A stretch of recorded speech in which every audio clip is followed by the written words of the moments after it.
I'm Lindsay MUSHETT from Looks That Kill, and this is the ARROYO Show. My dreams of being an actor and how I couldn't shake it. So I come from a family of educators, and the next step seemed to, all right, if you want to be an actor, then study it. Lindsay, thank you so much for joining us. How is your morning going? Thanks for spending a little bit of your time with us. Hey, Brandon, thanks for having me. Things are good, quarantine life, but pretty good. Oh yeah, the old QL, that quarantine life. It's been it's been a wild couple of months here. How have you been spending your time during quarantine? Well, I'm working on the work side of things. I'm working on production for a film. I'm starting to learn the producing side of things. I'm working on a feature film called Man and Witch, starring Tammy Stronach from the Neverending Story. She played the childlike empress.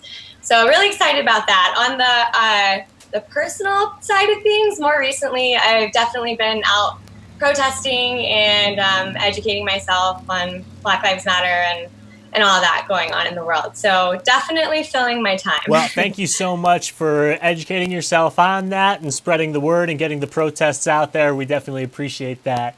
Okay, well, let's dive into the work here. So, Looks That Kill trailer officially released. What will you remember most when you look back on taking part in this film, when you look back on that project? I think I look back on it realizing how much everyone involved really led with love, especially with what the times are right now, that I showed up on set and couldn't have been more welcomed by both the director, Kellen, and the cast, Brandon and Julia and Ki Hong and Monique. All of them were super welcoming.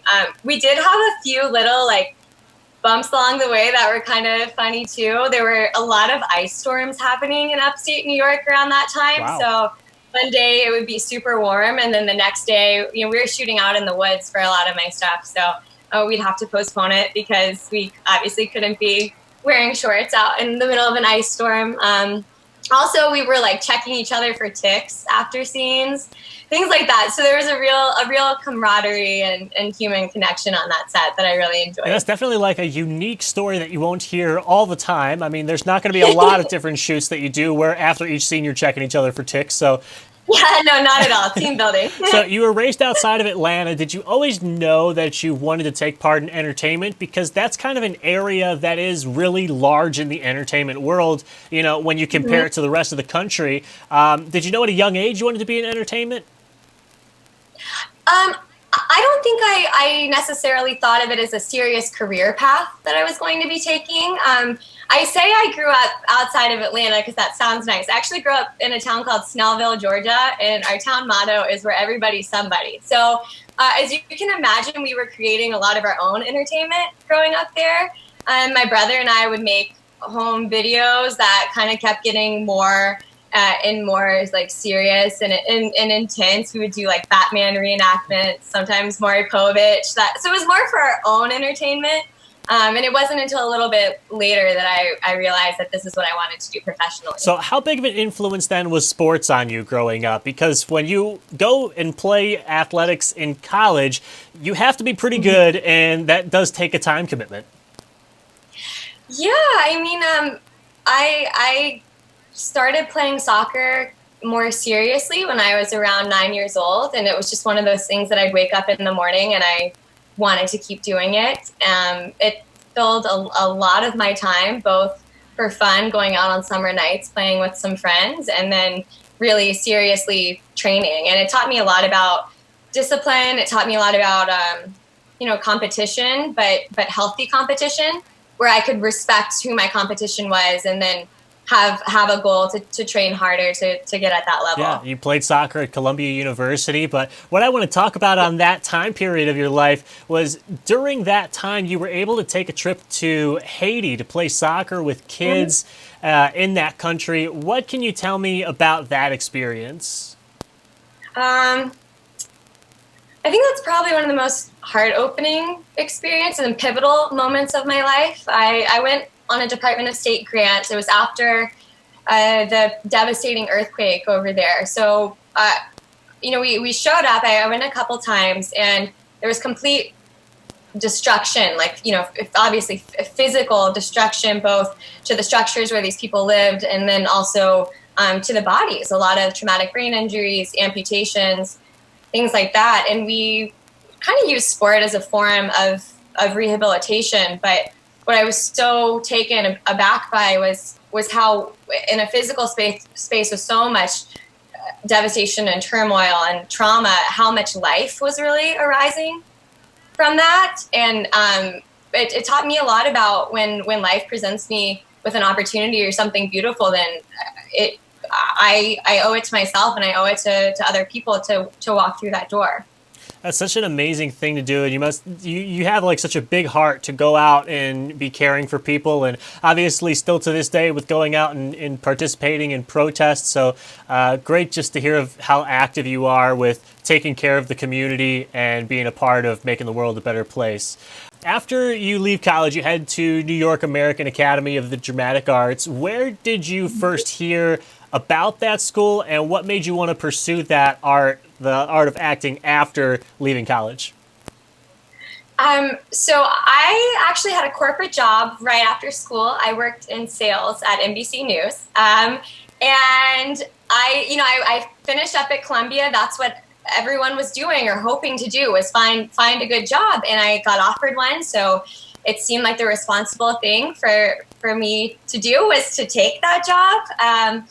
But then, as you can maybe imagine, it wasn't exactly the right fit for me. So I noticed some mornings I would be like crying at the coffee machine secretly, or things like that. And I was like, oh, okay, where's my heart really? What do I want to be doing? And spoke to my family about it. I'm super close with my family, and talked to them about my dreams of being an actor and how I couldn't shake it. So I come from a family of educators, and the next step seemed to, all right, if you want to be an actor, then study it. And my mom found the American Academy of Dramatic Arts for me, and it's a 2-year conservatory. I did the 3rd-year company program, studied there, went on to study with teachers like Larry Moss and Olympia Dukakis and things like that. So it was a real intentional track that I switched over to.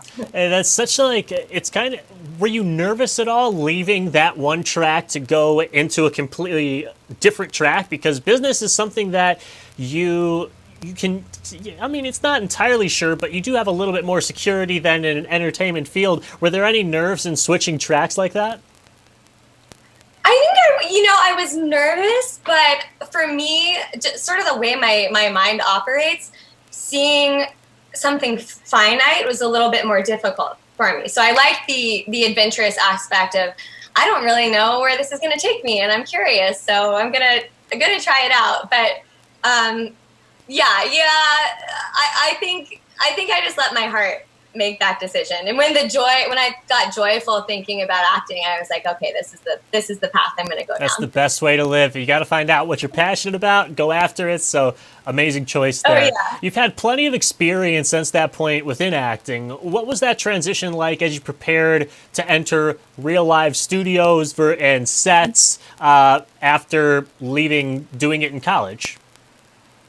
I think when you're studying acting and in an acting program, it really nurtures what your process is, right? So you can take a little bit more time with it. You can spend time with the character and kind of feeling out when you haven't made necessarily the right choices with your character, things like that. When you're on sets, there's more time constraints and the stakes are higher. There are a lot of people around, so you do the work ahead of time, and then it's kind of like a leap of faith to see what happens. I think sports helped me a lot preparing for that too. Like you train and you train and you train, but then when it's game time, that's what matters. As we head forward here in 2020, what are you most looking forward to the rest of the year as things begin to open up and we have the opportunity to head out and be outside a little more? Well, like we talked about, I'm excited for some social change that is happening right now. That kind of motivation, waking up in the morning. I'm really excited to give my family a hug when I get to see them. Like, that's going to be so awesome.